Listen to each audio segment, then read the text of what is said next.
The non-catalyzed exhaust system is the most basic of current systems. Its commercialization in the European community is limited to petrol vehicles from earlier than 1993 and diesels from before 1997.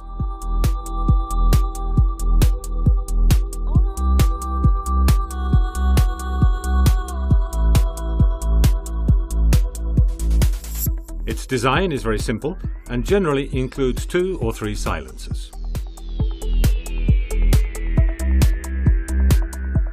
If these systems are correctly designed, they have a series of major advantages. First, they reduce the noise level of the exhaust gases before they go into the atmosphere. Second, they maintain the right back pressure in the exhaust system and avoid the breakage of other engine components. They guarantee maximum performance with minimum consumption. Third, they send the exhaust gases outside the passenger compartment.